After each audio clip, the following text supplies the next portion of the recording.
Romare Bearden created dazzling work celebrating the Black American experience, which he integrated into the greater, predominantly white American modernism. Integrating his experience led to Bearden finding his own voice, utilizing mainstream influence from Matisse, Picasso, and Braque to make visually powerful statements about African American life. The artist's subject matter encompassed the urban milieu of Harlem, traveling trains, migrants, blues and jazz musicians, and African American religion and spirituality. In this piece, Bearden's lavish use of the color blue suggests, well, the blues, the singular African American folk music. Here, he has flattened the pictorial space and rendered the figures with cubist block-like forms that overlap and are compressed into the shallow ground. Influenced by the social realists of the time, Bearden turned to his subject matter and people he knew well.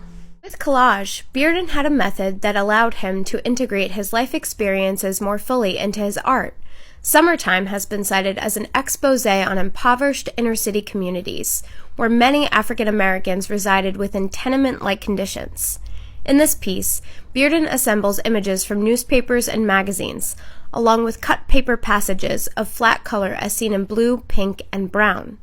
The work expresses a strong duality. Sentimental memories of sitting on stoops and enjoying scoops of ice cream on a hot summer's day are contrasted with the heightened racial moods and tensions of 1967.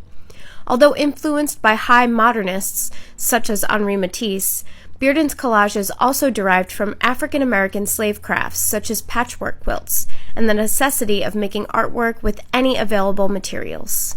This later piece speaks to the symbolic nature of trains, such as the Underground Railroad for Black Americans.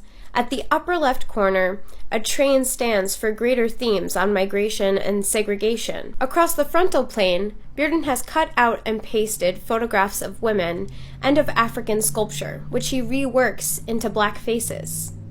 Bearden introduces patches of color, red, green, and light blue, to break up the work's dominant blackness, bringing vibrancy and light into the composition. While abstract expressionism was the artistic movement to engage with, Bearden forged his own path and began making collages specific to his experiences as an African American man, which directly affected and changed the art of collage. See you next time.